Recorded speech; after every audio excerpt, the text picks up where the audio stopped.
Muy buenas tardes con todos y con todas quienes nos acompañan aquí en el auditorio de la Universidad Antonio Ruiz de Montoya y a través de la videoconferencia que estamos transmitiendo en este momento.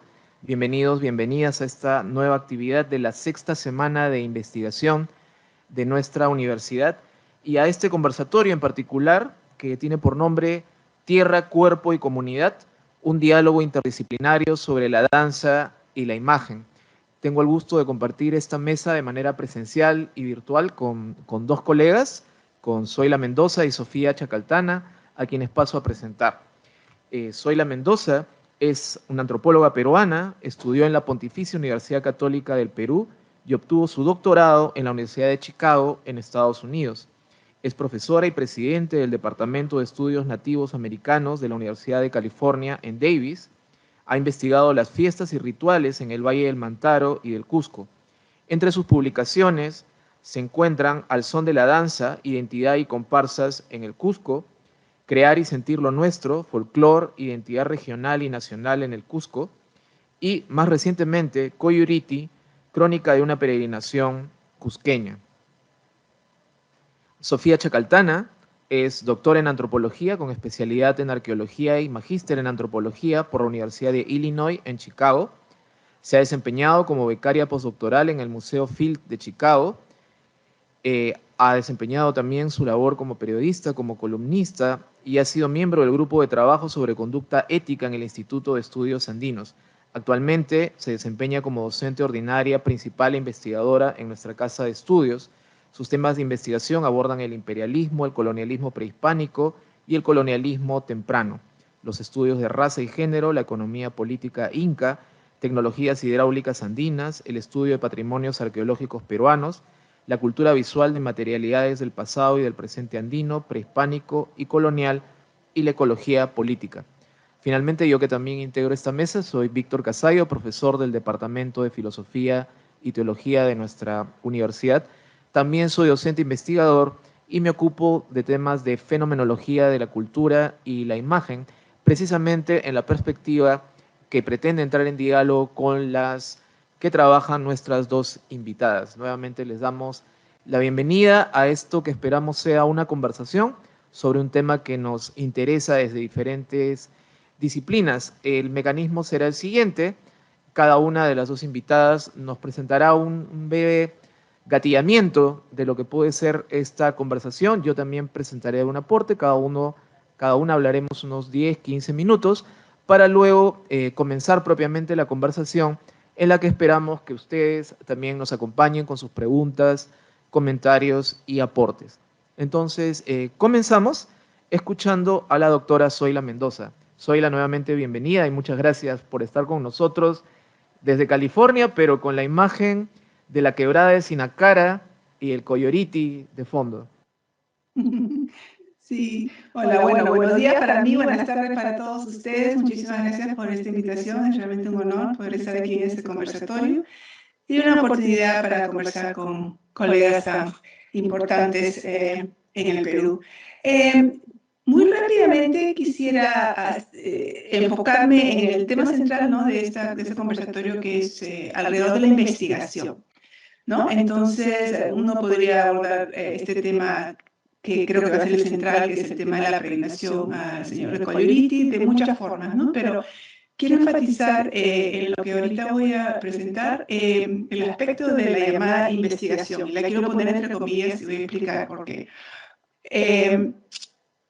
Comenzando, en mi caso, yo entré al tema de las fiestas y la danza y la música como una experiencia individual, personal, como hija de dos padres andinos del pueblo de Concepción, del Valle de Mantaro, viviendo esos elementos festivos desde que tengo memoria hasta la adultez, ¿no? Entonces, dándome cuenta de la importancia que estas actividades tienen en muchos pueblos andinos y entre los andinos en Lima, porque mis padres también migraron a Lima, ¿no? Entonces, fue una cosa de vivencia individual, personal, que me generó muchas preguntas que todavía no creo que las termine de responder completamente. Entonces eso generó toda una carrera de antropóloga y ahora de profesora en una universidad extranjera, pero que se centra en estudios indígenas.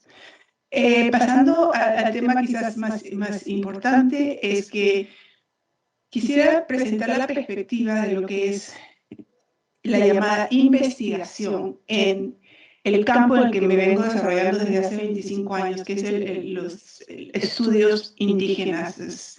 No traduce muy bien el título de esta disciplina al castellano o conceptualmente al Perú, porque realmente todo este problema de quién no es indígena es todo un problema diferente a como en Norteamérica. Es una disciplina que salió de todo un movimiento político de los años 70, por el cual los llamados indígenas en Norteamérica, y reconocidos legalmente como tal, promueven una serie de movimientos políticos e intelectuales que llegan a decir basta, estamos cansados de que nos vengan a estudiar y que nos digan quiénes somos. Nosotros somos los que debemos llevar a cabo esto, y para que ese conocimiento ha sido explotado y nos ha hecho más daño que a favor. Entonces, tomar poco a poco las riendas de este trabajo, ¿no? Entonces, este es un movimiento que se ha internacionalizado, no solo hacia las Américas, sino sobre todo también a lugares como Nueva Zelanda y Hawái, en fin, ¿no? Esto es toda una perspectiva que básicamente se enfoca en decir, bueno, el trabajo que hacemos es un trabajo que debe ser con y para con los que decimos que estudiamos o sobre los cuales escribimos o hablamos, ¿no?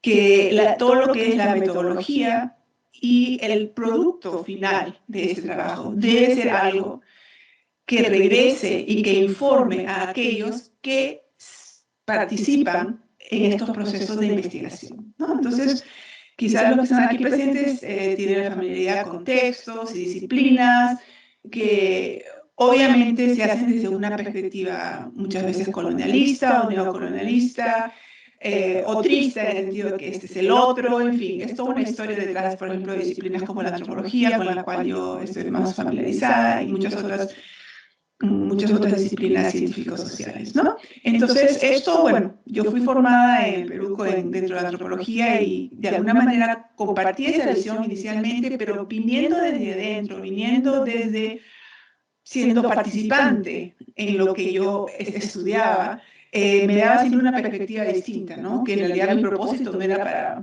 hacer necesariamente carrera, aunque sí hice carrera dentro de lo académico, sino era para responder preguntas que yo consideraba esenciales para entendernos mejor y poder compartir este conocimiento de entendernos mejor en el Perú con el resto, ¿no? Entonces, sobre todo el contraste entre la costa y la sierra, con el cual yo me movía mucho por razones familiares, ¿no? Y la importancia de fenómenos como las fiestas, que por lo general eran denigradas e ignoradas incluso por intelectuales y también en general por la gente, como no, son cosas de ignorancia, son cosas que nos traen atraso, en fin. Yo sabía en mí que no es así. Entonces decidí seguir una ruta larga de poder conocer mejor y poder compartir este conocimiento, y este conocimiento a lo largo del camino ha sido posible gracias a la colaboración de los propios participantes, ¿no? Entonces, un elemento importante dentro de lo que llamamos investigación, si lo queremos seguir, el término, como le digo, investigación es, mucho de la terminología que usamos vienen de la ciencia, y eso lo tomo con mucho cuidado, porque eso de investigar suena mucho al objeto, sujeto de estudio que es problemático, ¿no? Pero entonces, esta cuestión de la metodología es una cosa que hay que pensarla mucho, ¿no? Entonces, eso de quién es el objeto, el sujeto y para qué hacemos este conocimiento. Entonces, desde un principio, en los primeros estudios y poco a poco, me he dejado siempre llevar por los actores, ¿no? Por más que, tengo una formación académica, en fin, siempre he tratado de poner pausa en eso y dejar no ir como una cosa con un guión de preguntas y cosas, esto quiero saber, sino que simplemente de alguna manera estar inmersa y con los oídos bien abiertos y los ojos bien abiertos y escuchar realmente y observar realmente lo que es importante para ellos, ¿no? Entonces, esto ha sido todo un proceso que entiendo personalmente que quizás lo he logrado mejor en mi último trabajo, que lo ofrezco en idioma, en quechua y en español. Pues ahí el problema también del idioma es algo que se discute muy poco, también como un objeto de estudio en las ciencias sociales peruanas quizás, pero la investigación sobre con los andinos muchas veces se ha hecho mediada por el español, ¿no? Entonces, esto ha traído una serie de poco entendimiento y poco diálogo, sobre todo, diálogo con las personas con las que trabajamos, ¿no? Entonces, por supuesto, yo no soy la excepción, hay muy buenos trabajos de investigadores que han realizado este tipo de trabajo un poco más interactivo y un poco más respetuoso en términos de lo que es importante para las personas con las que trabajamos, ¿no? Entonces, en el caso específico de Coyoliti, como ya voy casi para la mitad de mi tiempo, las cosas que presento en este último libro son más que todo la vivencia desde la perspectiva de los participantes, ¿no? Llegué a poder acercarme un poco a esa perspectiva prestando atención muy cercana al idioma, al quechua y a la experiencia, y por ahí entra esta cosa de la fenomenología, podría ser, Víctor, podríamos discutir este asunto, ¿no? A la experiencia personal y grupal de los que participaban. Coyoliti es un evento sobre el cual hay mucha fantasía. La gente piensa que esto es una cosa prehispánica, ancestral. Yo no digo que no tenga raíces, sí, pero es toda una fantasía, ¿no? Incluso piensan que es Alauzancates, no es Alauzancates, la peregrinación. En fin, se genera una serie de fantasías sobre lo que es esto. Pero este fenómeno se vive de muchas formas, te digo, una forma de vivirlo es decir, como estas fantasías que la gente tiene desde Lima y desde el extranjero sobre lo que es. Y las poblaciones, ya sea de la ciudad de Cusco o de Lima o las cercanas, lo viven de manera distinta, con ciertas comunalidades, por supuesto, como es la fe a la imagen central del Señor de Coyoliti.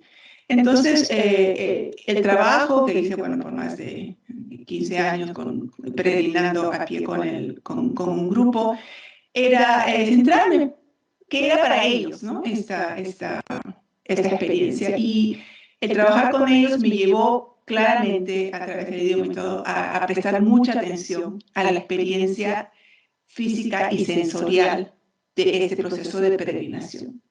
En fin, yo en el momento quiero decir que este es lo único, lo más importante, pero para el grupo con el que yo trabajé era esencial, ¿no? La cuestión incluso el concepto de la fe está muy cercano también al proceso de caminar. En fin, entonces me enfoqué yo y terminé escribiendo y luego buscando textos y libros o trabajos de comparación de otras partes del mundo, que no es un campo que está creciendo mucho, los estudios sensoriales en el mundo, ¿no? Yo no sabía que existía un campo que se llamaba estudios sensoriales antes de darme cuenta que eso es lo que los participantes enfatizaban. Entonces terminé guiada por eso y terminé escribiendo y enfatizando ese aspecto de la experiencia del Señor de Coyoliti, ¿no? Entonces, si es que de alguna manera este libro ha generado un poco de interés, en fin, es porque, por lo menos como comentarios que he recibido, es que enfatiza eso, ¿no? Que es una cosa que es un fenómeno que combina experiencias de tradición oral, en fin, una serie de elementos y que transmite lo que es para ellos. No que yo como investigadora digo esto es, sino un poco dejando la voz directa de los que participan en la experiencia, pues, a veces puede sonar contradictorio o no, pero dejar eso ahí, ¿no? Entonces, la investigación dentro de la antropología, en este caso, para mí, ha sido progresivamente deshacerme un poco de los, yo digo, siempre soy una antropóloga que me estoy recuperando de ser antropóloga, en el sentido de que estamos educados a veces, muchas veces, con unos parámetros que nos limitan mucho en términos de cómo nos relacionamos con nuestra actividad de trabajo, ¿no? Entonces yo siento que todavía estoy en ese proceso, pero en fin, el consejo principal que yo daría para los investigadores que trabajan con ciertos grupos que supuestamente sobre los cuales escribimos es simplemente dejar, ¿no? De llevar, respetar lo que es importante para ellos y dejar llevarnos por su voz y por su guía y ser nosotros los que transmitimos y trabajamos con ellos y logramos algo que de alguna manera informe al resto del mundo y un poco disipe las fantasías de lo que estos fenómenos son o deben ser, y más bien nos hagan conocer una realidad, ¿no? Una realidad que existe y por qué existe y los significados para esas personas. Bueno, según mi reloj he hablado unos 13 minutos, entonces quiero dar paso a la siguiente comentarista o la persona que va a discutir después de mí, pero luego muchos de estos temas podemos desarrollarlos en la conversación. Gracias. Muchísimas gracias, Zoila. Muy provocador, muy informativo, y como dices, sí, ahora pasamos a escuchar a la doctora Sofía Chacaltana. Gracias, Víctor. Tengo mi PPT que está en la computadora. ¿Prefieres pasar acá? Sí, por favor. Pasa acá. Ah. Pasa acá.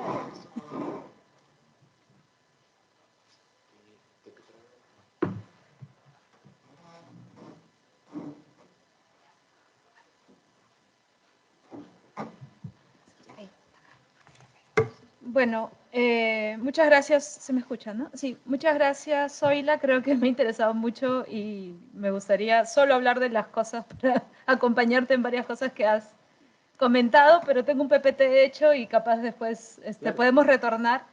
Pero quería aprovechar sobre todo dos puntos. El primero es que de las cosas que ha comentado Zoila y que me parece importante retornar es justamente lo que ha provocado ella, ¿no?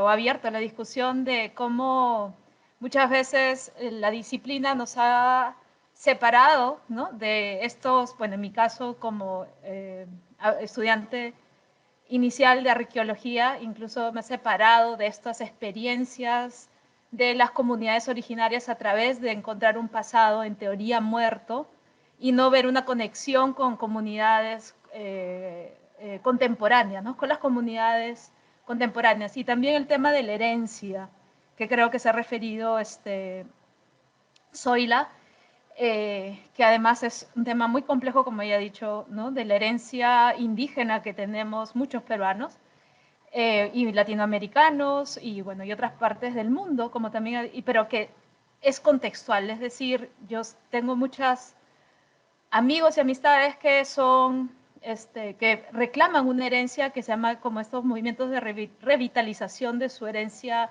indígena, pero cómo no nos hace sentido en este contexto porque, claro, son, por decirlo muy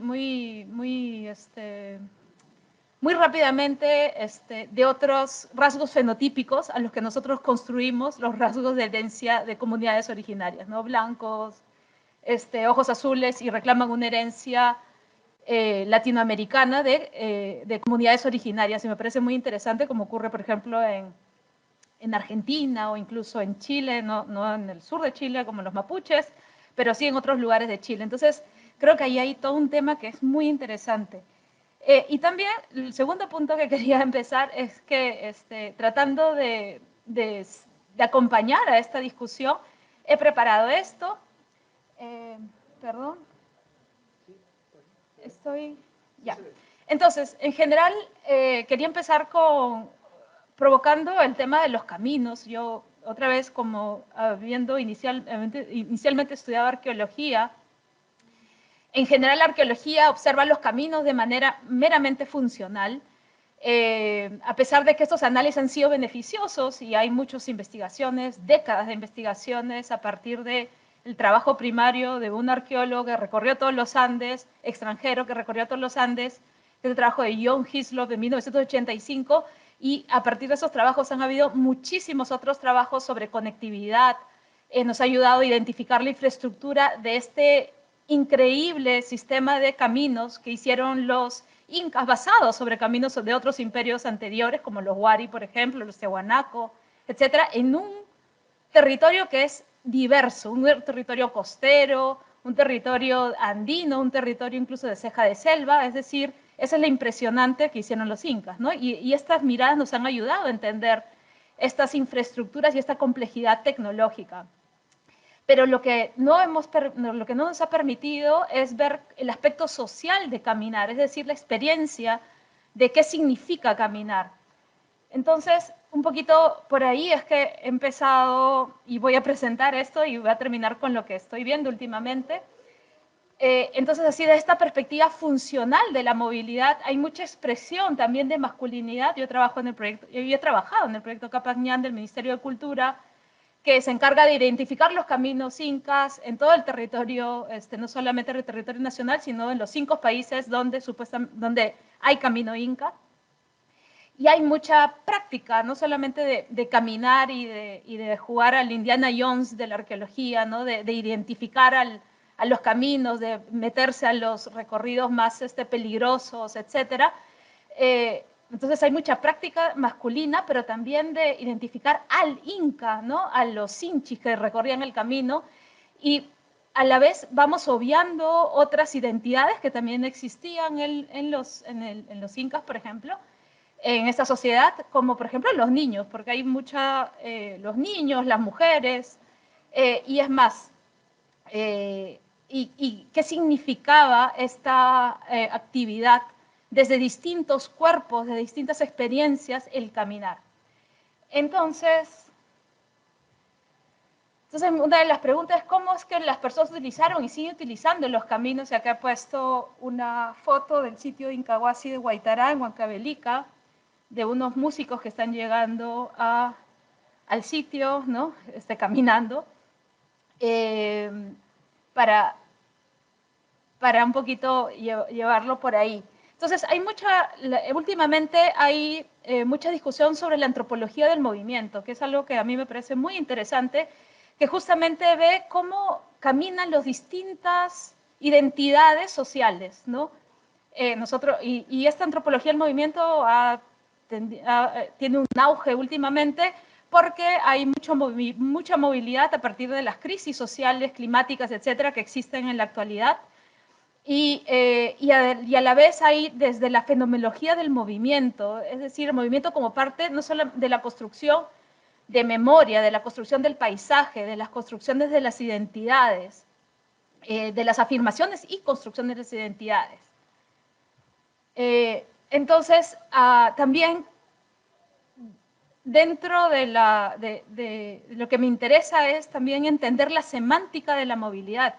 Y creo que a través de tanto de los objetos que tenemos del pasado, que existen en el presente, pero han sido hechos en el pasado, y también de algunos dibujos como los de Guamán Pomba o los de Murúa, vemos que existía, y de las narraciones vemos que existía, y también de los mitos como el Dioses y Hombres de Huarochirí, que en la movilidad o moviendo se construye significados, se construyen lugares, se construye memoria, y hay además una semántica, cómo se mueve la gente. Creo que en el último libro también, en un libro muy interesante de Adam Herring, habla de la visión de la movilidad, es decir, cómo se movía el Inca y su séquito con las mujeres, y brillaba en el paisaje, ¿no? Todo el metal. Entonces, también esto de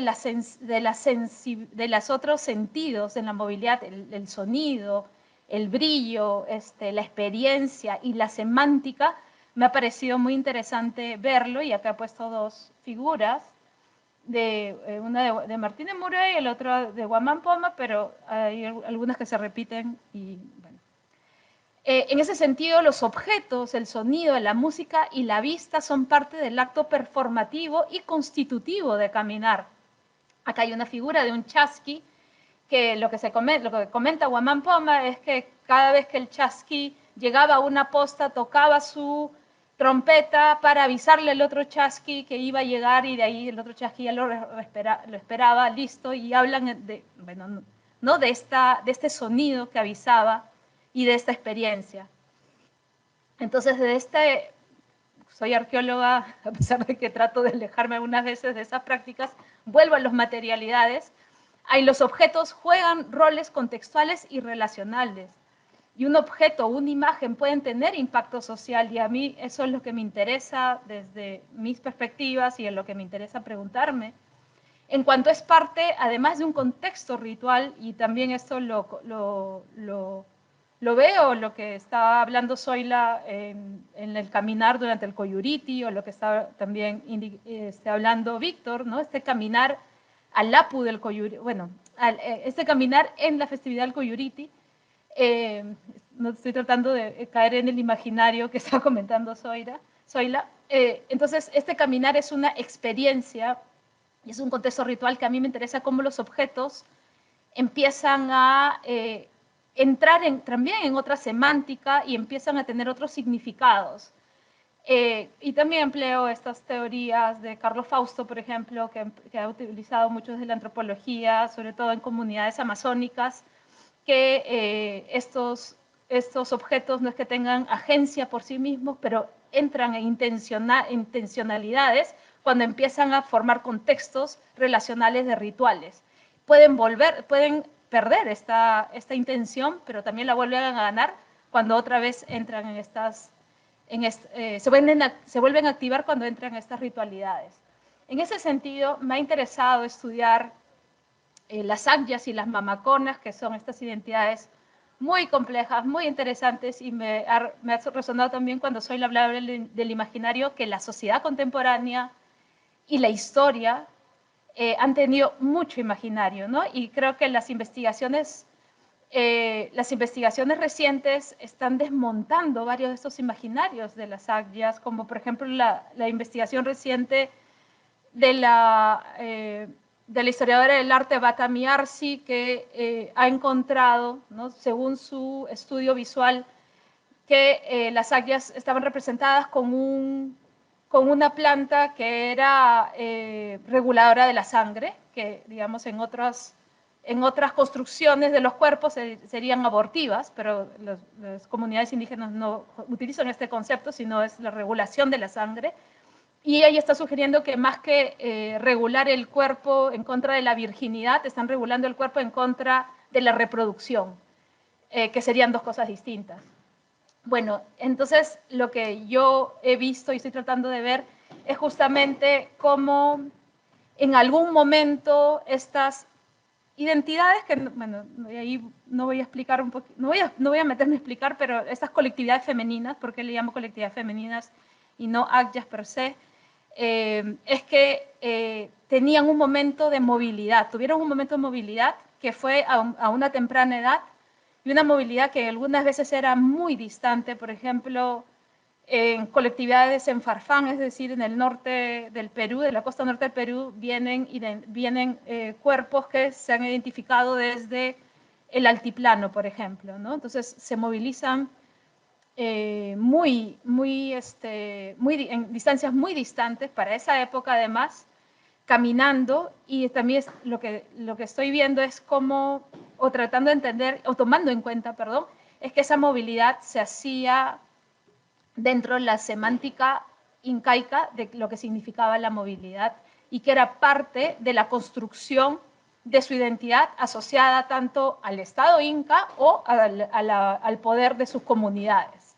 Y ahí hay una discusión que otra vez no les voy a explicar todo este caso, pero solamente para darles, porque tenemos varios casos, pero un caso etnohistórico, que son de estos contextos de capacocha, es decir, estos contextos donde hay niños o niñas sacrificados, ofrendados a un apu, ¿no? Mayor, que están, un apu además, o un nevado, que se encuentran que no han pasado por el proceso de putrefacción, entonces se encuentran momificados y son muy impresionantes, como la famosa denominada momia Juanita, por ejemplo. Hemos visto, por ejemplo, que en este documento de Hernández Príncipe, que además lo llamas como escogidos, independientemente si era masculino o femenino, los manda a distintos lugares del Tahuantinsuyo, ¿no? Y que además habían como un motivo político por los cuales el gobernante local o el curaca local lo decidía tanto de manera regional o con el Estado. Y hemos visto que hay una relación entre movilidad y acción política.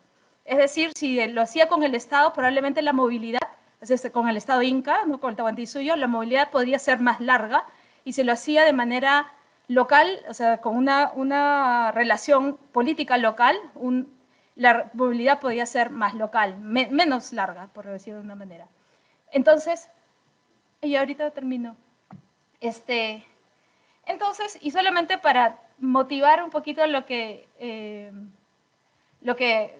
algunos temas para discutir, que me pareció interesante, es que a mí me interesaba ver también y porque hay otras cosas que me parece interesante, de estos pasados que vuelven, y no como el pasado que vuelve, sino como alejarnos, o no solamente utilizar la cronología histórica o la cronología arqueológica, sino también entender que los objetos, las crisis climáticas, los apus, las personas, tenemos distintas temporalidades y que tenemos distintas acciones sociales en esas temporalidades.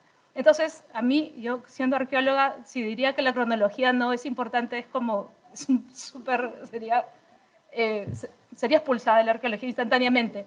Pero no decir que solamente hay que ver esto, sino también estas multitemporalidades de los objetos, que además está siendo discutido en muchos contextos contemporáneos, ¿no? Para ver cómo que no todas las cosas y el mundo está regido por una sola cronología, que además es una construcción social, ¿no? Moderna. Entonces, y ahí me quedo, porque ahí, solamente pensar en eso, pienso que podríamos discutir de distintos mundos encontrándose, de una ontología política que me pareció interesante, de varias discusiones que hay alrededor del Coyuriti, por ejemplo, ¿no? Y ahí me quedo. Muy bien, muchas gracias, Sofía, Zoila, por lo que han compartido. Yo retomo la conversación en el género que la inició Zoila. Redúcelo y abre el Zoom, por favor. Abajo aprieta el Zoom.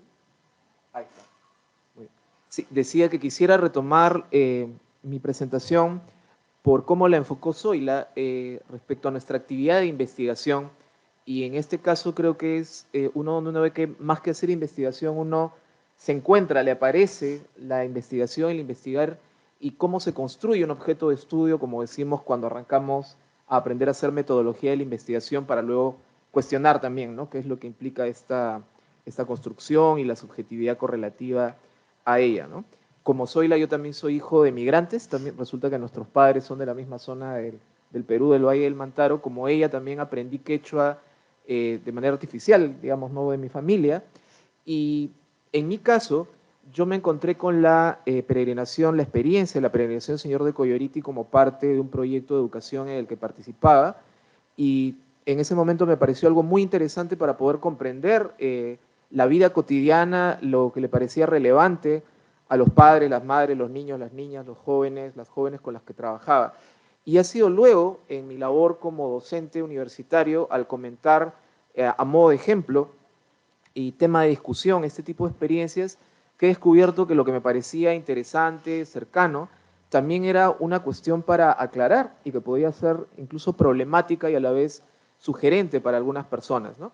y Zoila de alguna manera está, que esté como invitada y esta mesa responde a que en esa pretensión de investigación me encontré con sus textos. Yo mando leer textos de Zoila Mendoza a mis estudiantes de estética, fenomenología e incluso ética profesional. Una cosa que me llamó muchísimo la atención de sus textos, el de Por los caminos sonoros de esta peregrinación, es justamente aquella a la que se ha referido Sofía y que yo había vivido, pero que recién leyendo este texto en el diálogo con otras investigadoras, investigadores, pude darme cuenta de lo relevante que es esta cuestión de que ir hacia el Nevado, ir hacia el santuario del Señor de Coyoliti, no tiene como sentido único llegar, sino el sentido es el participar con otros y con otras de la caminata. Y no es como en algún momento descubrí cuando dejé de pretender llegar rápido en 2 horas y provocándome un soroche hasta el santuario, sino caminar con el ritmo de la gente en 6 horas, que no se trata tampoco de darle tiempo a una meditación, una reflexión personal, como es que alguien podría hacer compartiendo esta fe, sino el participar con la comunidad en una serie de actividades, algunas de ellas silenciosas, otras como cargar una piedra, el primer tramo del camino, ¿no? Como símbolo, dirían algunos, o más bien como la sensación corporal, vivencial, de que estoy cargando mis pecados, ¿no? No es algo que simbolice mis pecados, sino es lo que yo siento ahí, cantar, saludar a otra comparsa, etcétera, como lo que ustedes han mencionado la palabra, ¿no? Yo cuando me presenté también aludí a ella, a la fenomenología como una posición de investigación que no es exclusiva de la filosofía, que lo que pretende es situarse en el punto de vista del participante, de la participante, tratar de aclarar con respeto, es decir, darle crédito a que encuentran algún sentido en esa experiencia que podríamos haberle llamado superstición, religiosidad popular, tradición en vez de modernidad. Podemos calificarlo de muchas maneras y hasta cierto punto uno podría decir que con cierta razón o razones, pero interesarnos en cómo viven las personas ese sentido lleva en fenomenología a preguntarse por esta cuestión de la sensorialidad en la constitución de lo que llamamos en filosofía la subjetividad de la persona, cómo se constituye a través de la mediación sensorial en el contacto con otras personas. Y algo que en fenomenología también trabajamos, que en particular estoy justamente yo ahora leyendo, escribiendo sobre eso, Edmund Husserl fue el fundador de la fenomenología, él tiene un texto muy provocador que se llama La Tierra no se mueve. Obviamente es una respuesta implícita a la famosa frase de Galileo, presunta, de que la Tierra se mueve, ¿no? Y sin embargo se mueve. Porque resulta que mi vivencia del cuerpo y del cuerpo del otro, que son constitutivas de mi identidad como persona, son inseparables de la vivencia de la Tierra. Entonces, ese texto que escribe Husserl en la primera mitad del siglo XX, para mí resuena en lo que leo en los trabajos de Zoila y en mi propia experiencia, cómo el caminar, la lluvia, el aire, que incluso para la gente de la zona que camina en altura pero que está cargando un bulto, significa una experiencia cargada de sentido, compartida con otros y con otras, ¿no? Y quisiera agregar algunos puntos que también se han mencionado aquí que me parecen muy relevantes, que este caminar, encontrando sentido, llegando al santuario, apunta finalmente a un encuentro, y a un encuentro que no es con el Dios interior del retiro, estoy asumiendo una posición fenomenológica, no teológica aquí, sino es el Dios que me encuentro ahí al frente en la imagen de piedra, ¿no? En la imagen del Cristo moreno, el negrito que le dicen algunos, y que luego, por otro tema que también es muy interesante conversar, como cuando termina la fiesta en el martes en la misa de despedida, algunas comunidades regresan por las alturas con otra imagen diferente, es una imagen del crucificado labrada en un árbol de Tayanca, pues se llama el Señor de Tayancani.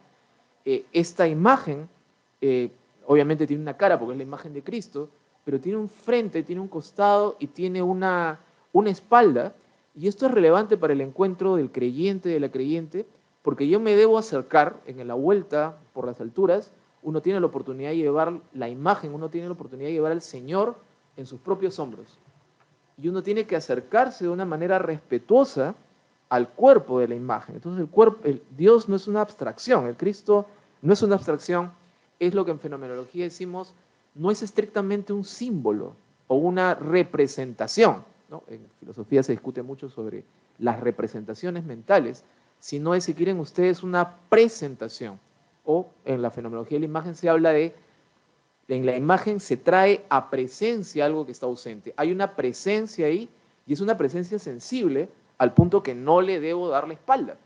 Y esto no es solamente, digamos, una cuestión normativa, abstracta, sino que si le doy la espalda, me van a agarrar a latigazos, porque es una falta de respeto.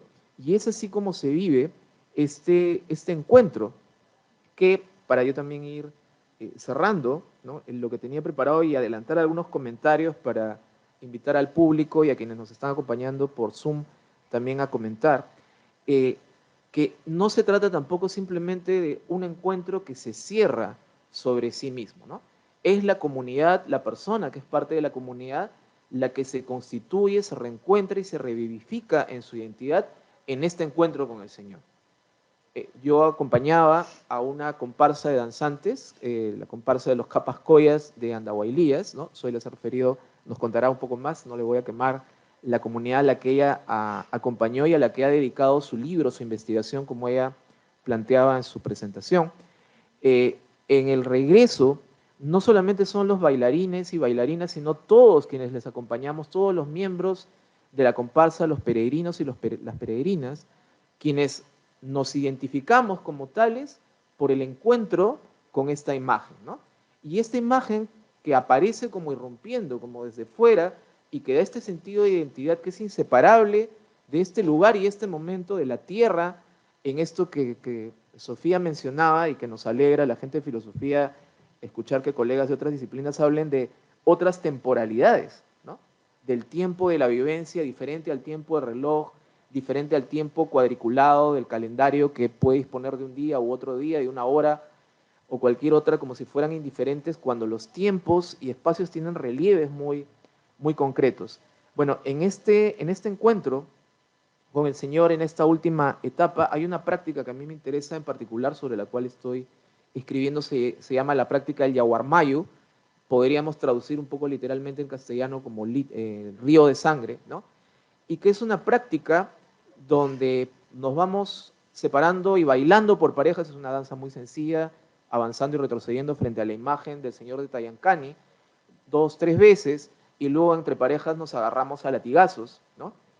Pero estos latigazos no tienen su sentido en sí mismos, sino son una práctica penitencial, ¿no?, que no solamente se agota en sufrir un castigo o dar un castigo, sino que tiene su sentido en la presencia con una imagen que por tanto se da como don. Y una presencia que se da, eso es lo que es don, se da como perdón, como reconciliación, al punto que cuando terminamos de darnos de latigazos, y cuando terminamos no es cuando decidimos nosotros terminar de azotarnos, sino es cuando uno de los miembros de la comunidad, un danzante que se llama el Pablucha, que está encargado de mantener el orden durante toda la fiesta, y en particular en su comparsa, nos separa, y nos separa en el momento en que la comunidad, con la mirada, sin deliberar, sin hacer votos ni poner un numerito, decide que ya fue suficiente, ¿no?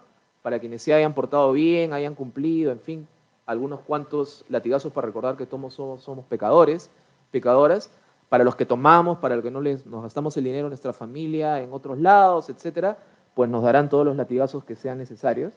Y así de alguna manera nos reconstituimos, nos reconciliamos, pero por mediación a esta presencia que es una presencia efectiva, ¿no? Entonces, a mí me parece muy interesante cómo aquí la idea de crítica, de reflexión, no está asociada directamente a una reflexión que se aparta de la comunidad, se sume en la interioridad y se entiende, para quienes recordamos a Kant, como un distanciarnos de todo aquello que me hace una persona particular, contingente, para alcanzar un punto de vista universal, sino más bien que es por mediación de la comunidad que lo ético se orienta a la reincorporación y a la reparación del daño que se puede haber vivido en y con la comunidad, ¿no? Quisiera aprovechar estos minutos que todavía quedan para comentar empezar a comentar la pluralidad de fiestas que hay. Por supuesto, por ejemplo, acá aprendía en nuestra reciente conversación con Zoila que la comunidad que ella acompañaba no acostumbra a regresar por las cumbres, ¿no?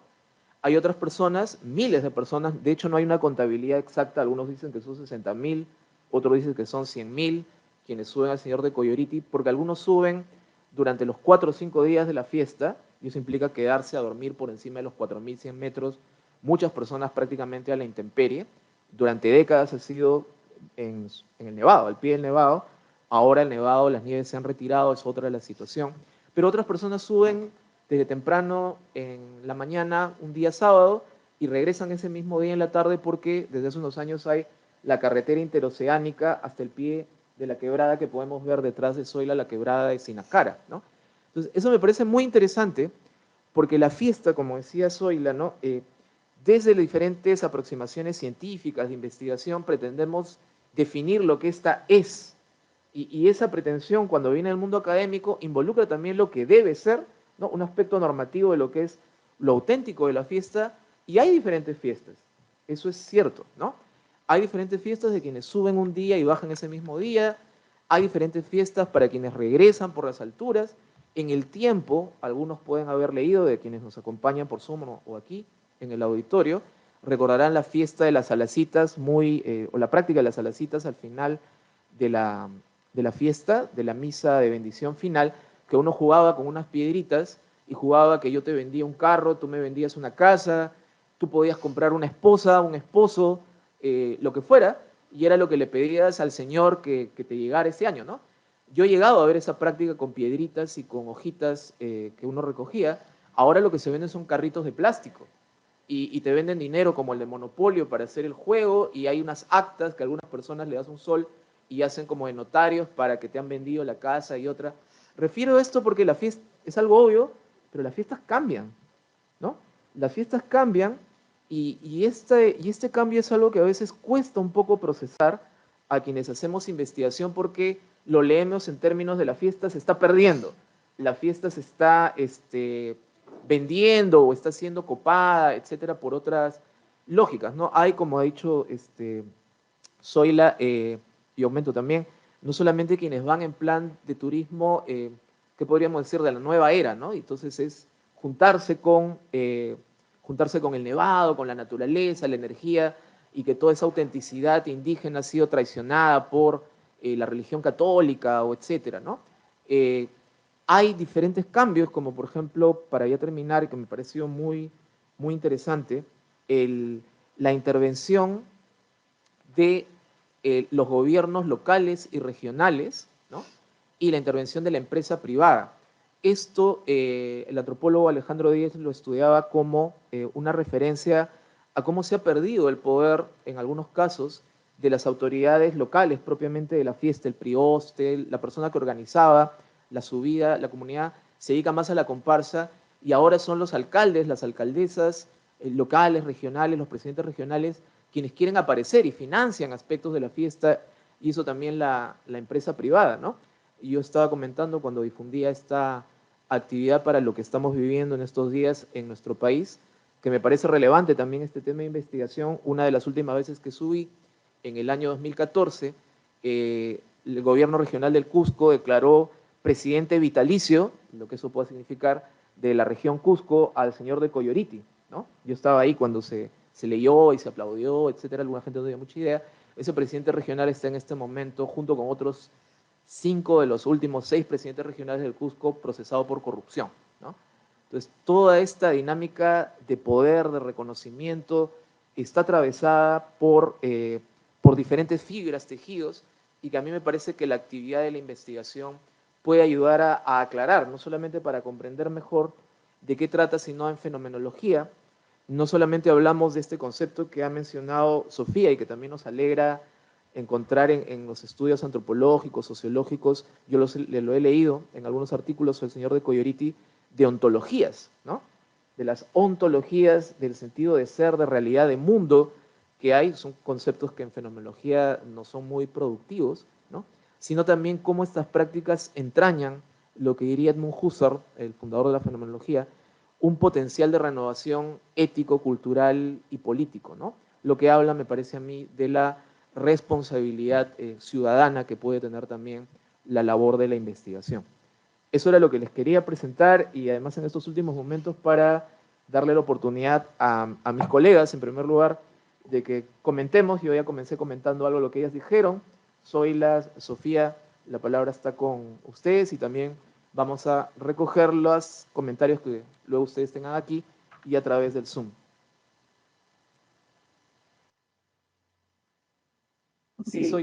¿Podría comenzar siguiendo con uno de los últimos puntos que presentaste, Víctor? Adelante. Mira, bueno, has resaltado muchísimas cosas importantes. Podríamos estar aquí por horas, semanas conversando de cada uno de ellos. Quiero, otra vez, pensando en que estamos aquí enfocándonos en la cuestión de la investigación, ¿no? Y tú mencionaste el asunto del cambio, y el cambio lo mencionaste con respecto a la festividad misma, como las fiestas cambian, pero yo quiero enfatizar que este asunto del cambio también sucede y debe suceder con los investigadores, en el sentido que nunca decimos la última palabra en nada. Y tenemos esta manía, sobre todo en el Perú, de que leímos a tal autor que dijo tal cosa el año 80 y lo tomamos textualmente y lo citamos y no lo cuestionamos, y de ahí ese mismo autor puede o no puede haber escrito algo que realmente, radicalmente cambia su visión, ¿no? Entonces, esto es una cosa muy importante. Saber que el investigador hace la investigación en un momento de su pensamiento, de su investigación, etcétera, y que esto, si es un buen investigador o investigadora, debe ir cambiando, debe ir evolucionando. Yo siento que, por ejemplo, me ha sucedido mucho esto con respecto al entendimiento de este aspecto que se ha enfatizado de la caminata, de lo sensorial, de lo sonoro en mi trabajo. El trabajo que menciona Víctor lo escribí en medio de la investigación, cuando recién fue lo primero que escribí, lo escribí en español, pensando en esto de los sentidos, ¿no? Entonces me concentré en esto, pero no cuestioné o no enfaticé o no profundicé en otros aspectos que poco a poco he ido recuperando y que ya luego he interpretado. Y ahí voy a ir al asunto del idioma, del lenguaje importante. Una de las cosas que yo cuestiono, de que yo misma utilicé en mis textos los términos de pecado y perdón, son erróneamente traducidos del quechua, pampacha y ucha. Entonces, el mismo quechua hablante te lo traduce así, ¿no? Nuestros pecados, ¿no? Cuando hablan de ucha o perdón. Pero si uno va al concepto quechua y cómo realmente funciona eso, no lo es así, ¿no? Porque esto ha sido traducido en un contexto cristiano y en toda una ética impuesta, ¿no? Entonces, sí hay algo del elemento de culpa y de perdón que el cristianismo, el catolicismo nos ha traído y metido en lo que es nuestra identidad, pero en la utilización de los términos en quechua y en las acciones que se realizan en el Coyoriti, he podido entender que es mucho más allá. Entonces, que en realidad lo que se centra ahí no es cuando el mismo Yaguarmayo que tú hablas, Víctor, no es, aunque las personas cuando lo hablan español lo digan, no es un proceso realmente de pedir perdón y sufrir, es un proceso de nivelación. Pampacha en quechua significa nivelar, literalmente hacer una pampa. Pampacha es también cuando tú pisas el terreno y lo aplanas, lo nivelas. Entonces, no es un proceso de pedir un perdón a alguien más poderoso y yo arrepentirme, no. Es un proceso de nivelación que constantemente los andinos hacen de distintas maneras. Realizar un ritual anualmente es un proceso de nivelación con las imágenes poderosas que nos protegen. Es un proceso de nivelación con la comunidad de la cual eres parte, ¿no? Es en grande y en pequeño, incluso de tu familia. De repente estamos en algunos casos escuchando la reciprocidad andina. Pero es que tenemos que regresar a esa idea porque los conceptos centrales, incluso la realización del ritual, es un pampacha. El hacer el camino al Coyoriti es un pampacha, es una nivelación que los participantes necesitan, que anualmente deben reciprocar y relacionarse al Señor. No es una cuestión de sufrir y ser perdonado, no. Y entonces el Yaguarmayo confunde mucho a la gente, ¿por qué? Porque se ve, claro, es un aspecto físico, pero ese concepto de Yaguarmayo y mi propio entendimiento del pampacha y del ucha, debemos sacarlo de ese contexto católico, perdón, pecado, imagina entender los conceptos en quechua que van mucho más allá de la nivelación. Una de las investigadoras más interesantes sobre los Andes, Catherine Allen, comenta sobre esto diciendo que el sentido, y con la cual estoy de acuerdo en 100%, es una persona que hizo su trabajo inmersa en quechua por muchos años, es que en los Andes hay ese sentimiento de que constantemente, ya sea por razones físicas, de espacio, de la ausencia del agua, en fin, es un territorio muy duro en el sobrevivir. El andino está constantemente con ese sentimiento que nos desnivelamos constantemente. Estamos en constante conflicto, en peligro, la lluvia, nos podemos caer, podemos morir. Tenemos ese sentimiento de que estamos en ese constante desnivelar. Por lo tanto, hay una serie de mecanismos que nos nivelan con nuestra comunidad, con nuestra familia, nos nivelan con los apus, nos nivelan con el territorio. Entonces, a eso me refería cuando decía que cuando prestamos atención a los conceptos en el idioma original y pasamos mucho tiempo cuestionándolo y entendiéndolo, recién llegamos a entenderlo, ¿no? La traducción inmediata que se puede ofrecer a un término funciona muy parcialmente, ¿no? Entonces con este ejemplo quería decir eso, ¿no? Que además de que el investigador debe seguir cuestionándose y lo que uno ha dicho, ¿no? Lo que yo me cuestiono lo que he dicho anteriormente, ¿no? Y mi segundo libro fue cuestionando mucho de las cosas que dije en el primer libro, y mi libro cuestiona mucho lo primero que yo escribí sobre Coyoliti, ¿no? Entonces, eso es lo que debemos hacer, constantemente seguir cambiando y evolucionando y entendiendo mejor y cuestionando a nuestros primeros entendimientos. Eso es lo que quería lanzar un poco en la discusión. Muchas gracias. Sí, seguimos. Sofía. No, me parece súper interesante lo que acaba de decir Zoila y también me hace pensar justamente lo que estabas hablando de la fenomenología y una de las críticas al uso de la fenomenología en el pasado es justamente que no tenemos o sea, no tenemos la experiencia, ¿no? No tenemos a la persona que nos cuenta la experiencia de cuerpo y que también podemos tener esta construcción del imaginario, ¿no? Sobre el pasado, que se nos escapan muchos imaginarios en el pasado sobre estas identidades. Entonces, quería decir eso, ¿no? Porque justamente Zoila ha hablado sobre este concepto de Pampa y de Pampacha, y que tenía una pregunta del Yaguar Mayo.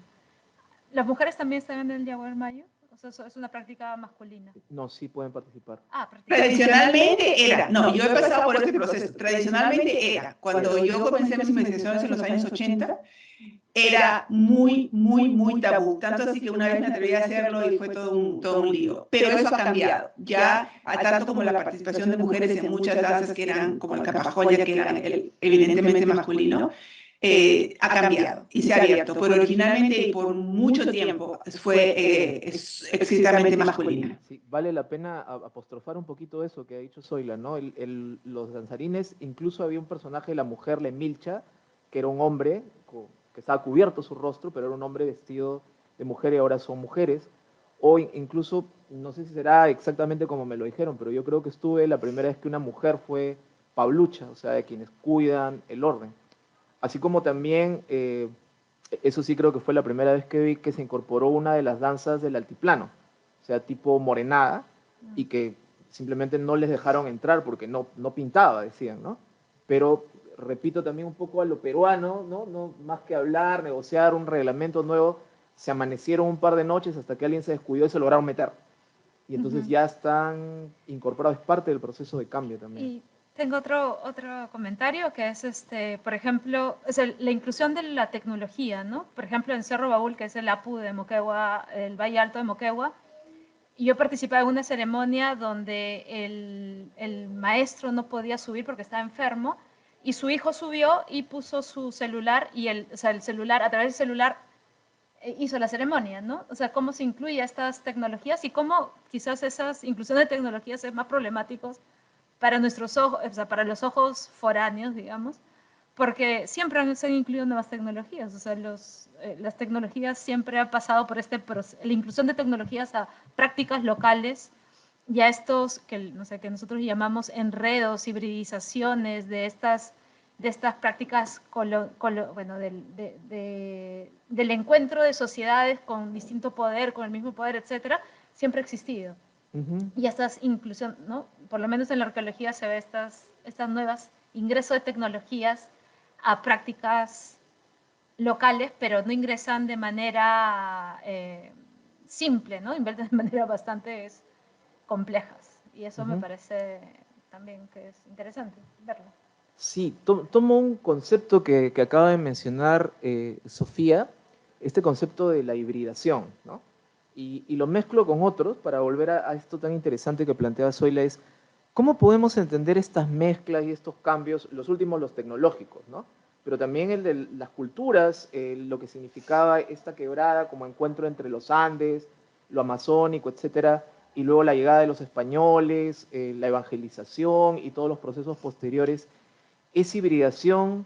¿Es sincretismo? ¿Es mestizaje? Yo sé que esto es una discusión antigua, pero a veces, no solamente en el mundo académico, sino cotidianamente me parece que esos conceptos nos juegan de uno y otro lado y cómo comprenderlos, ¿no? Cómo comprender no solamente lo auténtico en términos de lo que era hace 50 años o lo que pudo haber sido antes de la llegada de la colonia, la conquista, la colonización, e incluso ahora, ¿qué es lo que significa comprender la experiencia de fe? Bueno, en este caso, ¿no? Mi experiencia o la de algunos que venimos de la ciudad y vamos a Coyoriti, y las personas que han vivido ahí cuando se encuentran con tecnologías como las que acabas de decir, ¿no? El celular. A mí me parece muy, muy interesante dos cosas, ¿no? Uno, primero, para volver esto que no me había dado cuenta hasta que leí el último libro de Zoila. Yo sí entiendo la palabra pampachacuhuayco en quechua, que quiere decir perdónanos, ¿no? Pero es que yo la había entendido porque esa es la palabra que se usa en la Eucaristía, en la misa, para cómo Dios nos perdona, digamos, en el contexto, ¿no? Y entonces leyendo el libro de Sonia, no solamente pensando en el Coyoriti, sino en la misa, claro, uno entiende el perdón, en algunos casos como la reparación de una falta, es un sentido muy limitado de perdón, cuestionable teológicamente, pero lo agarro ahí de simplemente eso. Pero para muchas personas puede ser eso, ¿no? Entonces repito lo que he hecho sola, pero es muy interesante. Es pampachay significa hacer pampa, ¿no? Chachi, en quechua este sufijo significa hacer, ¿no? Huasi casa, huasichi, hacer una casa. Entonces, que estemos diciendo, Señor, nivélanos, ponlos al mismo nivel, es muy, muy interesante. Y la otra palabra, jucha y juchazapa, que es la que se usa en la misa para hablar del pecado, ¿no? Por mi culpa, por mi gran culpa. Entonces, me parece sumamente interesante el recuperar estas diferencias, ¿no?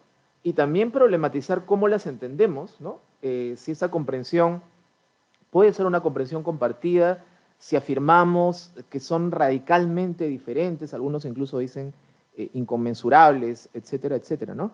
Y lo otro que también me pareció muy, muy interesante es el tema del cuerpo, ¿no? Que ha sido mencionado a propósito del dolor, ¿no?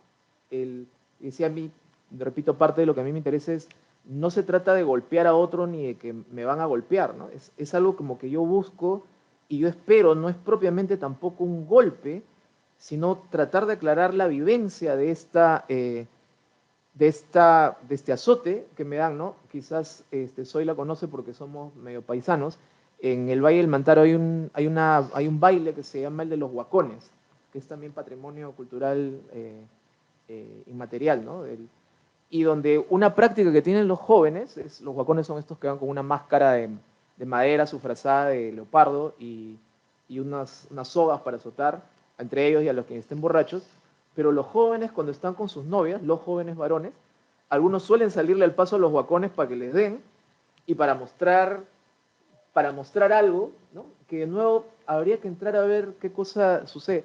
No lo menciono solamente digamos, como anécdota, sino porque este tema del, entre comillas, castigo ritual, también tiene muchos rostros, ¿no? Comentábamos del takanakui, cómo se ha convertido por las tecnologías, en particular por YouTube, que tiene un canal de takanakui exclusivamente femenino, y donde ahora se visten, se arreglan el pelo y están filmadas, no solamente en función de la fiesta, del enfrentamiento, sino de que van a ser vistas por un público que saben que es cada vez más amplio, incluso global.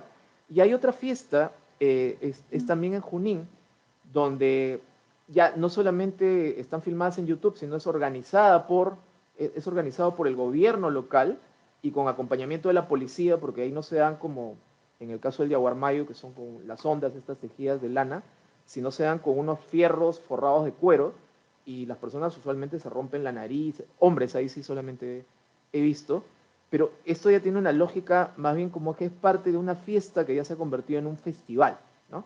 Entonces parte también de la complejidad que tienen estos cambios de las fiestas y el sentido que pueden tener, ¿no? Yo más bien tenía una pregunta para Sofía, no sé si a ti te suena el papel que puede tener la imaginación, ¿no?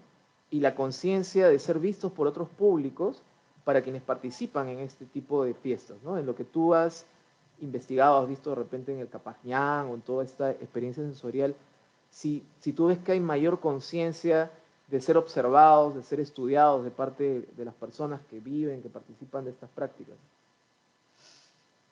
Si hay mayor conciencia de parte de ellos de que son observados, conceptualizados de alguna manera.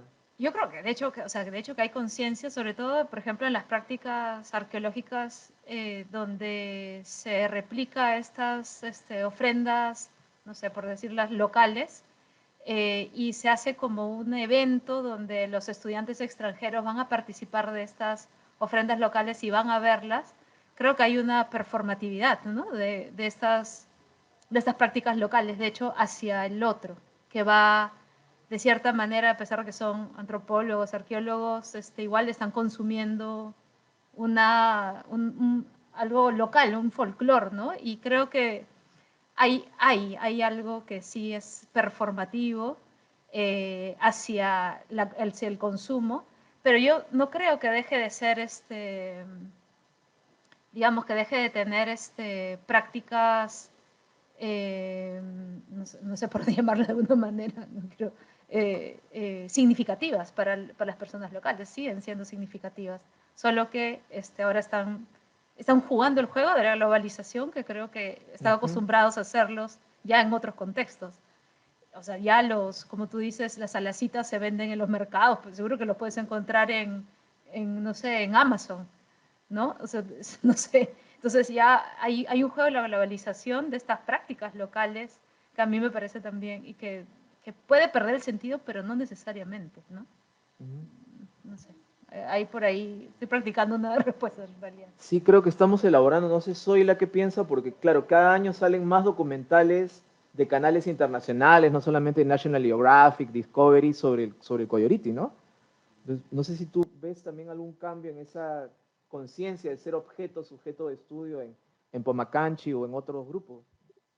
De hecho, muy de acuerdo con lo que ustedes han dicho, que acaba de enfatizar Sofía, pero sobre todo quiero enfatizar también lo que dijo ella, que hay muchas dimensiones. Entonces, ahora, cuando uno estudia, siempre estudia un grupo que tiene varias generaciones, ¿no? En Coyoriti, en la participación, es obvio que la cuestión de en qué generación vienes es para percibir. Entonces, este juego de ser observado y de decir, bueno, esto para mí está presente, pero la experiencia de los antiguos siempre instruyendo a los más jóvenes, como que vuelve a nivelar el asunto. Mientras que a veces, y yo lo he visto porque a lo largo de varios años de haber trabajado con algunos que eran jóvenes, pero ya cuando terminaba la investigación ya eran mayores, adultos, padres de familia, se nota la evolución, se nota que por lo general la gente joven tiende a estar un poquito más, ¿qué le puedo decir?, en su visión afectada por la percepción externa, pero que siempre hay mecanismos comunales, familiares, que tratan de traer de regreso algunos significados, experiencias más ancestrales y más antiguas. No, eso no quiere decir que no hay cambios, pero lo que yo he podido observar es que, por ejemplo, alrededor de ese concepto de pampacha y el uso del concepto de pecado o no es pecado, que es nivelación o es una obligación, no es un pecado, es una obligación. Entonces, es una cosa que no hay un solo nivel. O sea, no es que ya la gente está influenciada, bueno, nos ven así y así somos. No. Y esto, por ejemplo, niveles de existencia de lo que es Coyoriti se manifestó, por ejemplo, cuando hubieron una serie de protestas, incluso viajaron hasta Lima, viajaron a Cusco, todos los sucucus, que son los actores principales de esta reunión, protestando por las concesiones mineras en la zona. O sea, ustedes deben recordar eso, ¿no? Hace unos varios años.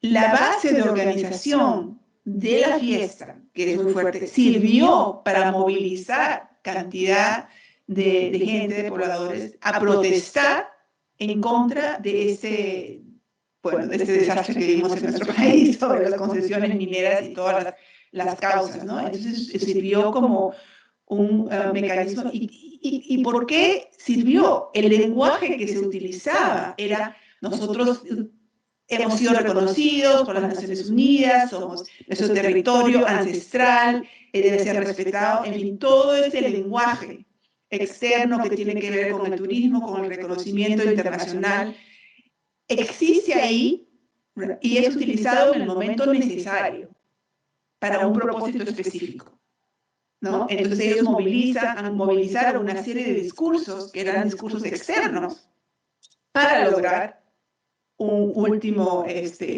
propósito, que era proteger sus territorios, ¿no? Entonces, en ese sentido, los discursos, las interpretaciones de lo que es o no este ritual o estas prácticas son múltiples y se movilizan estratégicamente en ciertos momentos. Muy bien, muchas gracias. No sé si alguien de quienes nos acompañan por aquí o por Zoom quisieran hacer alguna pregunta o comentario. Amplio público. Juan, ¿qué pasó? Creo que... Sí. No, ese acá. ¿Aló?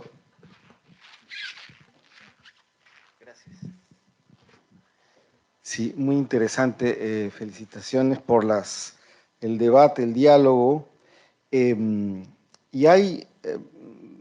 tengo, sobre todo a partir de lo que ha dicho Zoila, a quien agradezco su reflexión, tiene que ver con estos otros registros conceptuales, ¿no? Que, bueno, es el tema de la traducción, en el fondo, ¿no?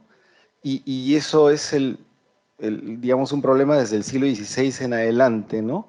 Cuando incluso en las traducciones de alguna manera, obviamente trataban de calzar una realidad en otra, los religiosos que hacían estos diccionarios, ¿no? Trataban de calzar, y aquello que no encajaba, ¿no? Lo dejaban en castellano para evitar todos los conflictos que había habido al principio, ¿no? De la evangelización en el Perú.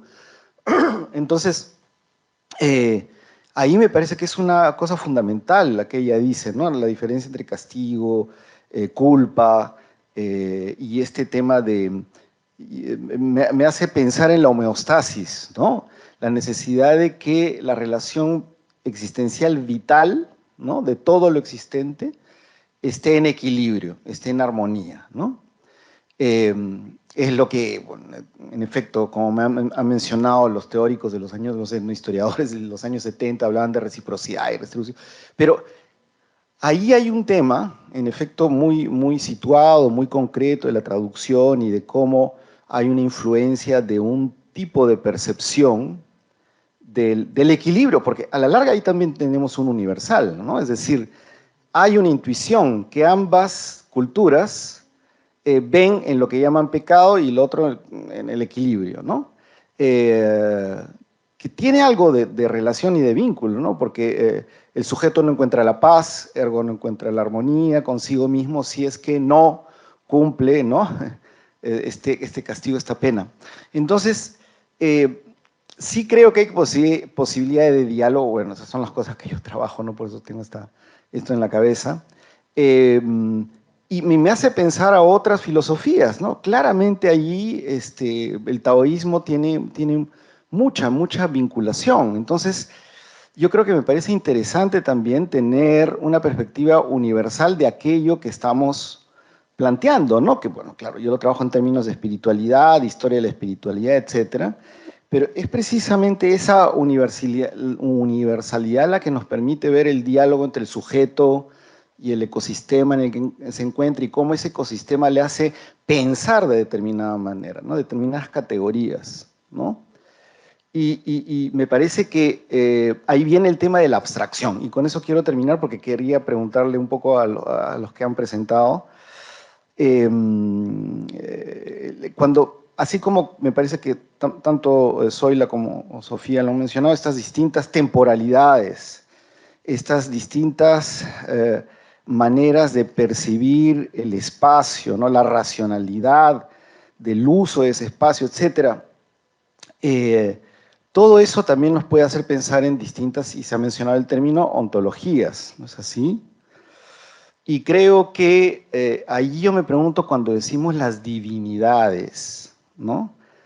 Estamos proyectando también de la misma manera como el castigo, ¿no?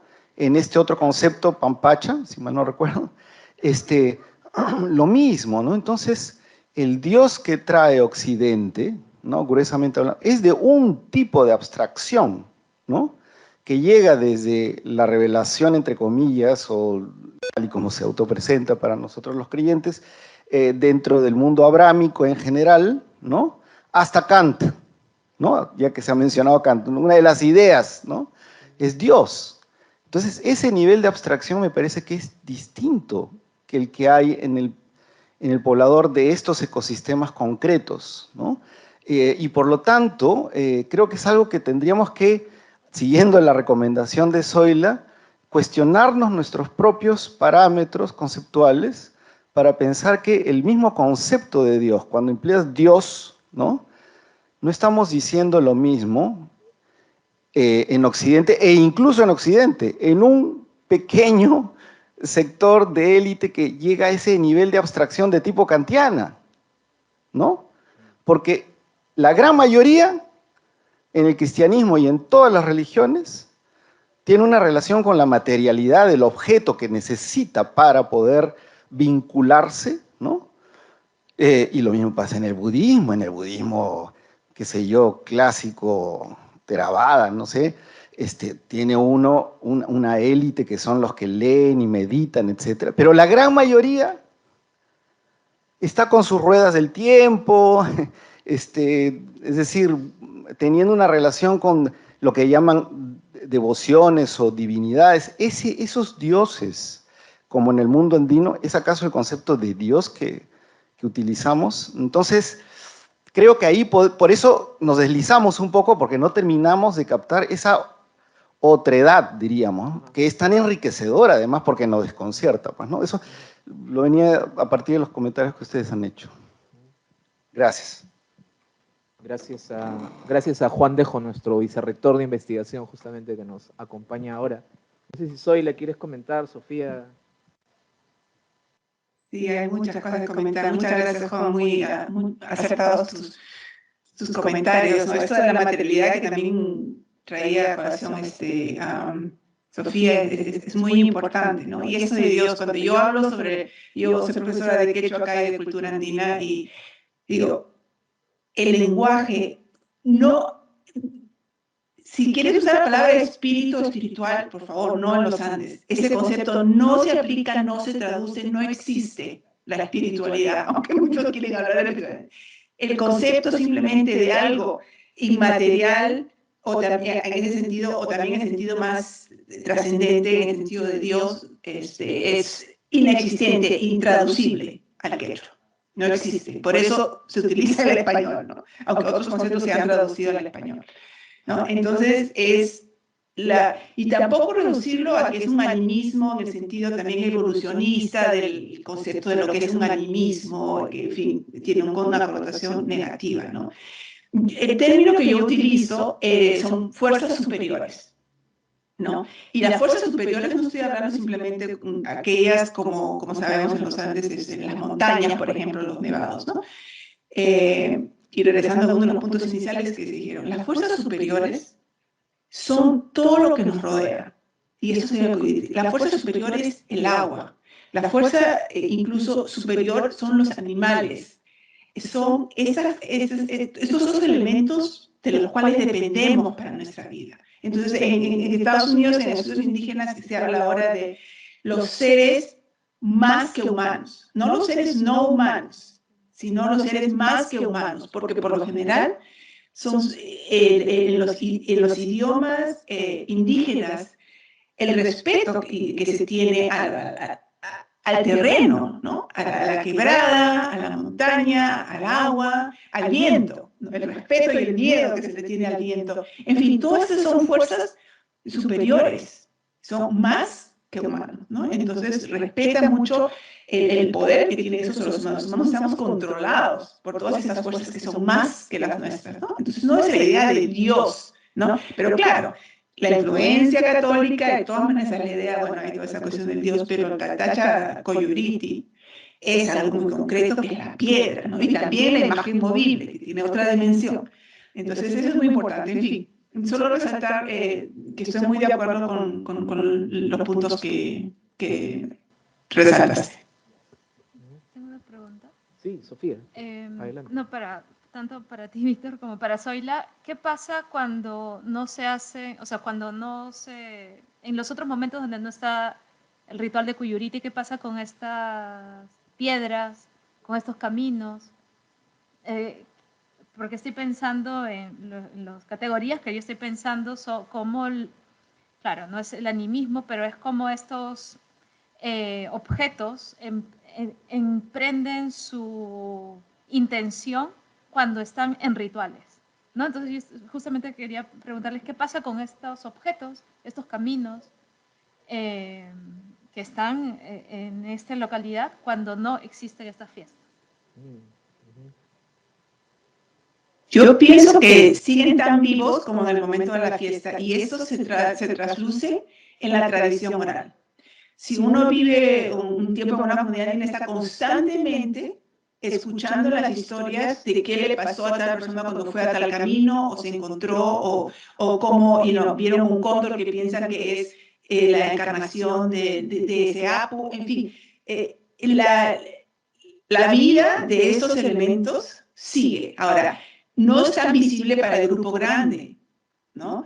Pero tiene una realidad, y ahora voy a utilizar el término ontológico, tiene una realidad per se que no solamente se revive en el momento del ritual, pero que sí se intensifica, de seguro. Se intensifica porque el concepto de Pacha, como algunos deben saber, no es solamente el espacio físico, sino es el tiempo, ¿no? Entonces, es una combinación de la cuestión temporal y física, ¿no? Entonces hay momentos en el cual, por lo menos en Coyuriti, bueno, ahora hay una serie de rituales que se hacen alrededor del año, hay momentos en que solamente van la gente locales, en fin, ¿no? Pero la realidad inmanente y el poder y la vida que esos objetos, el camino, pero los caminos son recorridos constantemente por los pastores, en fin, ¿no? Están en constante contacto.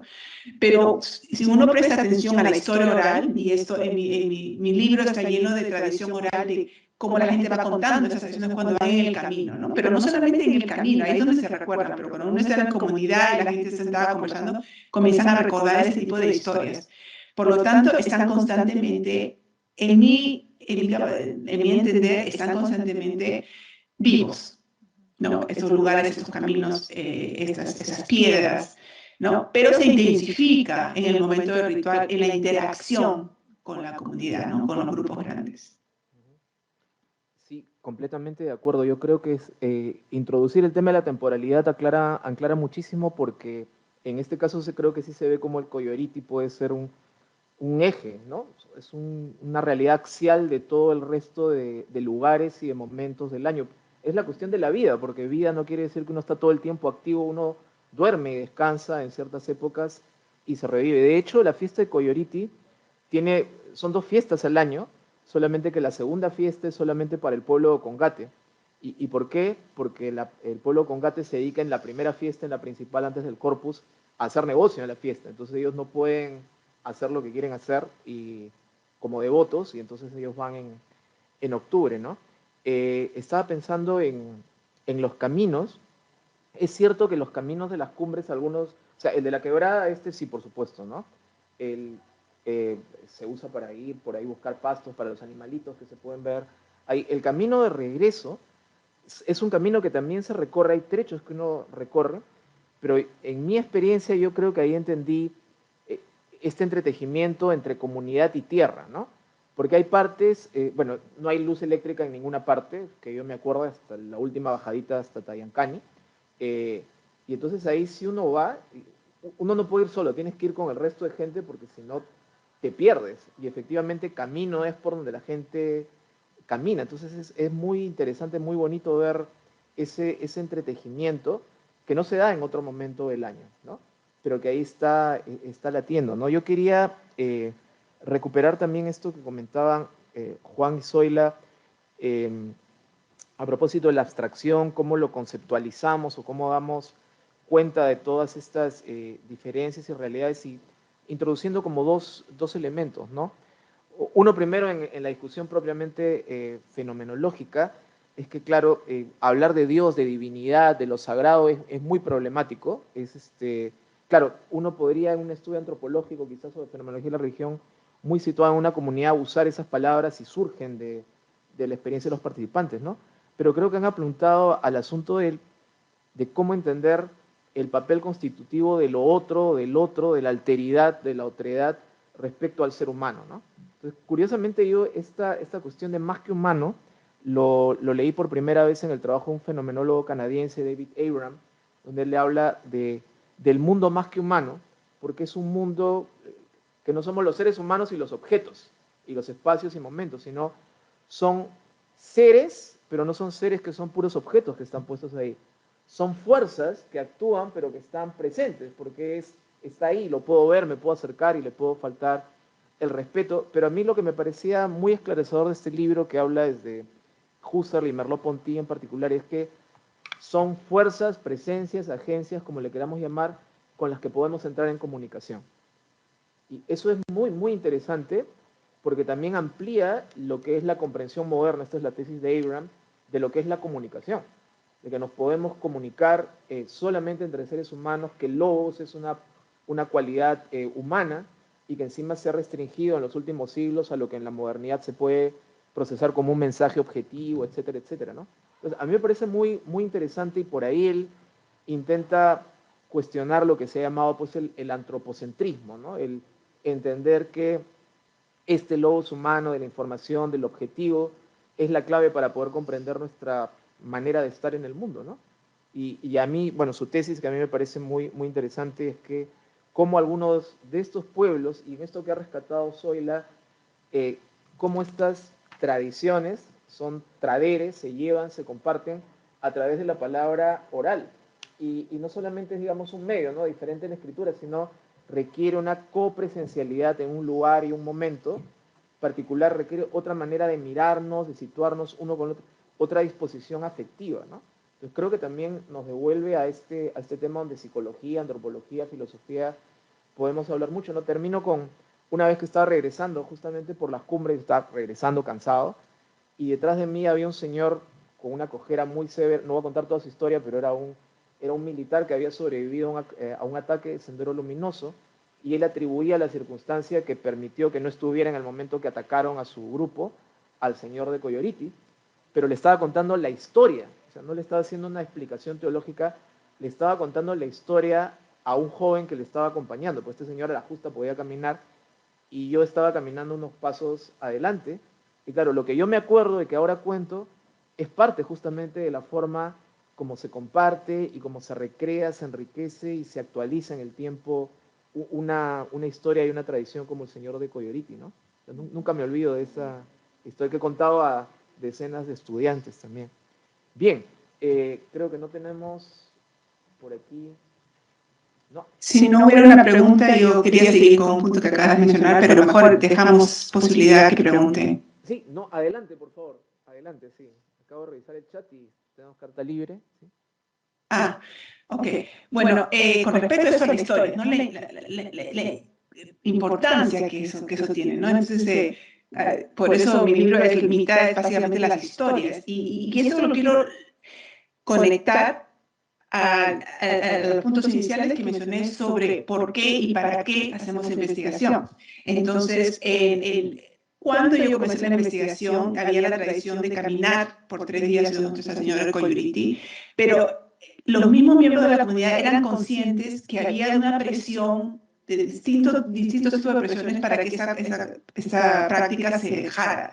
Entonces, de ahí que ellos me solicitaron y enfatizaron que yo, por favor, recogiera todo lo que podía en video, ¿no? Yo les he generado un documental que está ahora en YouTube y del cual ¿no? Lo ven en su celular todo el tiempo y todo, porque ya son generaciones de chicos que van ahora ya en carro y ya no tienen idea de cómo era eso. Pero gran parte importante también eran las historias.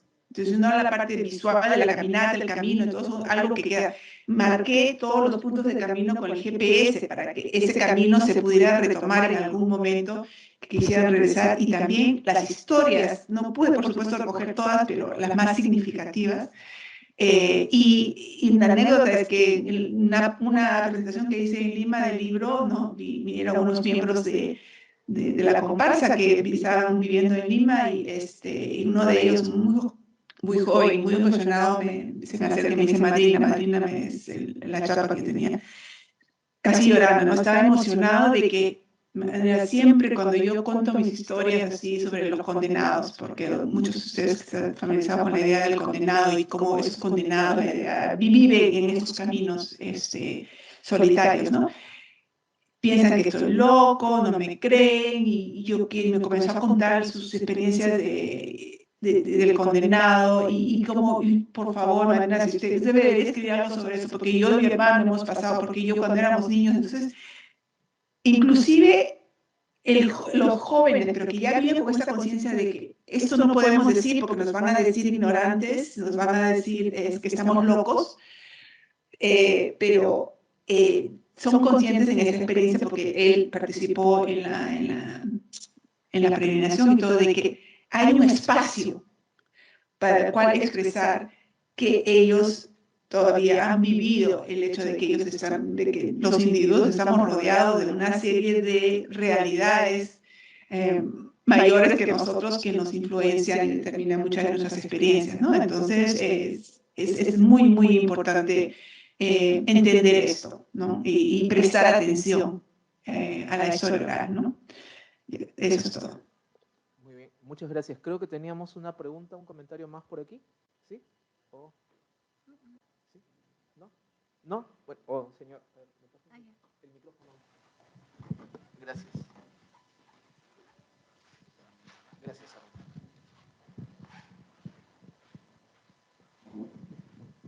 Muy interesante lo que acabo de escuchar, sobre todo la parte de investigación, sobre Dios y todos los temas. Yo provengo de un centro poblado de Tarma, Junín, y también tengo muchas de esas tradiciones orales.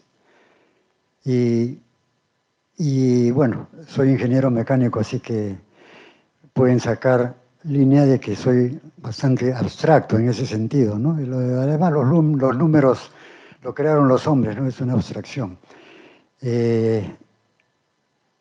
Einstein decía que la materia es energía en alto grado de concentración, la materia, y la energía es materia sumamente disipada.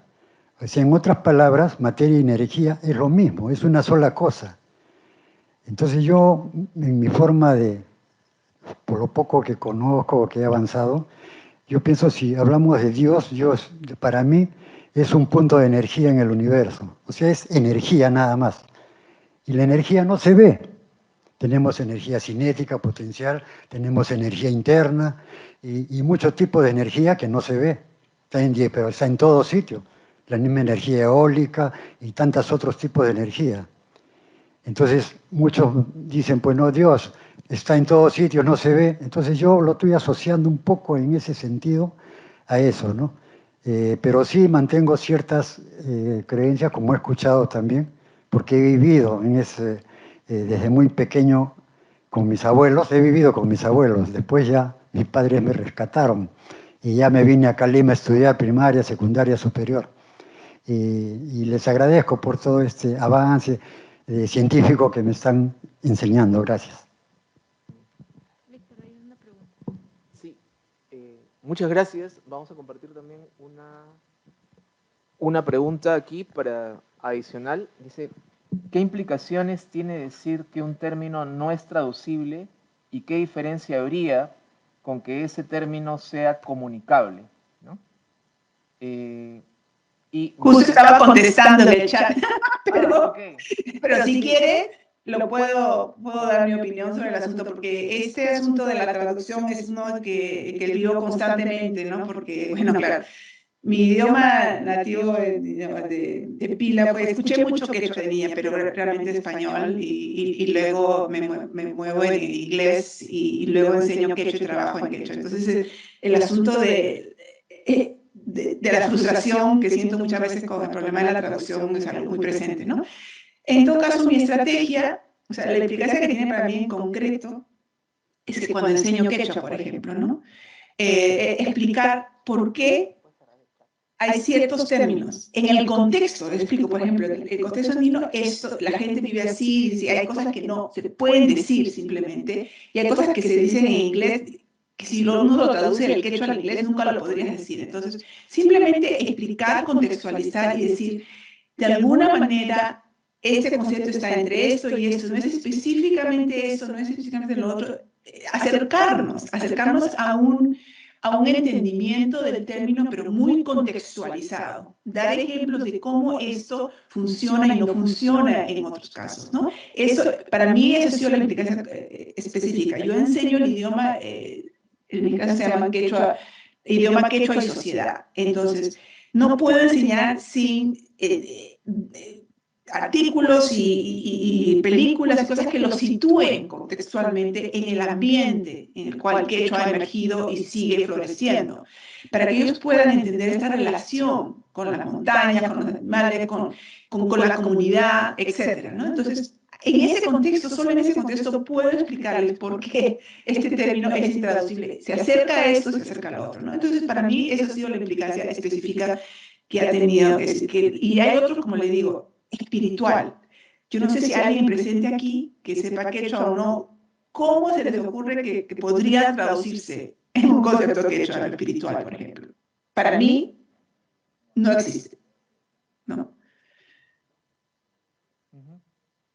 Yo quería, además una persona que está también en el chat, ahí podrá ver Zoila pidiendo luego cómo comunicarse con ella, entrar un poquito por un desarrollo latinoamericano también de estos temas, que tiene que ver con lo que señalaba antes, ¿no? Si traducir, comprender, tiene que ver con encontrar una palabra o una expresión lo más precisa y objetiva posible. En ciertos contextos, uno puede entender la precisión y la objetividad como el ideal deseable, pero no siempre, ¿no? Y de hecho uno puede decir, nos podemos comprender porque podemos interactuar juntos, juntas, y no necesariamente porque podamos precisar exactamente qué es lo que queremos decir o a dónde queremos llegar, ¿no? Eso es lo que se llama el giro pragmático, el giro lingüístico representado por pensadores europeos como Heidegger, Wittgenstein, ¿no? De lo que se trata es de que compartimos una forma de vida en la que podemos interactuar, un mundo de la vida, una forma de estar en el mundo, ¿no? Y el desarrollo latinoamericano al que me quería referir es a que quizás, a propósito de lo que comentaba el señor, es no solamente se trata entre otras culturas, sino en nuestra propia cultura, qué lugar tenemos o qué espacios tenemos para hablar, por ejemplo, de ética o para hablar de Dios, ¿no? Contrasto esos ejemplos porque de ética uno puede decir, bueno, los valores yo los escojo porque los heredo de mi cultura, de mi familia, no son los mismos que los tuyos, ¿no? Es mi estado de ánimo, es una cuestión de pura coerción social. Entonces, es también un desafío cómo encontrar una manera de hablar de lo ético, de lo religioso. En la mañana, justo en clase de fenomenología, un estudiante preguntaba, bueno, ¿y la fenomenología puede mostrar que Dios existe? ¿O no? ¿En serio? Preguntaba un estudiante. O más bien de lo que se trata es cómo podemos hablar con sentido de ciertas realidades cuando percibimos que nuestros lenguajes, nuestras palabras, nuestros planteamientos pueden ser limitados, ¿no?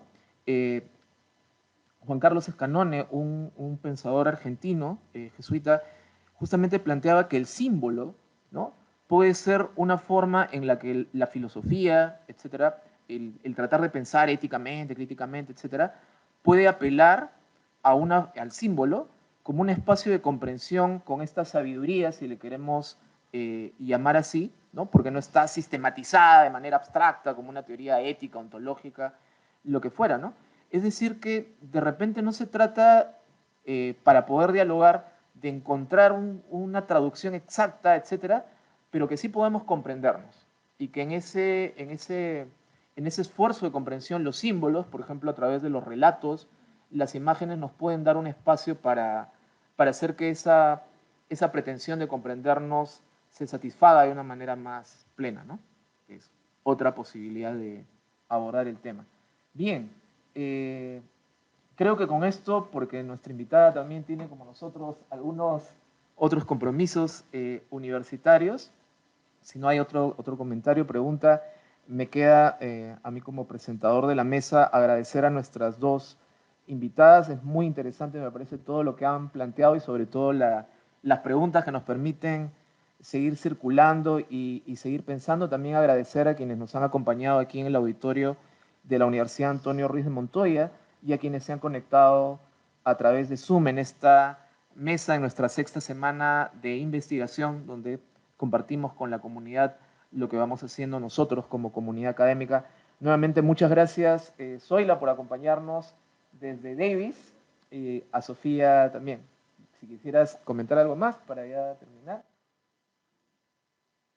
Sí, escribí en el chat, pero también les quiero mencionar, si alguien está interesado en ver algunos de mis trabajos, la gran mayoría de mis trabajos en ambos idiomas, en inglés y en español, tengo muchísimo de ello colgado en mi página de academia.edu, ¿no?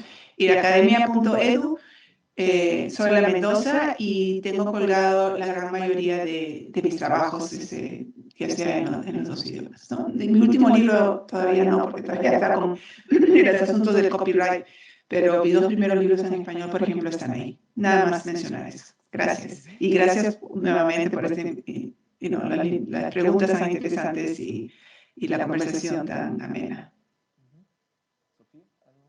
No, muchas gracias, Víctor, por la invitación. Sí, se me escucha, ¿no?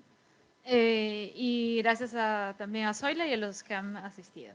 Estoy muy feliz de haber conversado y espero haber, desde la arqueología, haber traído algunos temas que podemos conversar. Sí, muchas gracias a Zoila y a Sofía por haber aceptado tan rápidamente esta invitación y sobre todo por su entusiasmo al acordar, no más que presentar ponencias, tratar de interactuar entre nosotros y animar este tipo de conversaciones que nuestra universidad quiere compartir y suscitar también como aporte a la discusión en nuestro país. Dicho esto, muchas gracias y les invitamos a continuar con esta sexta semana de investigación.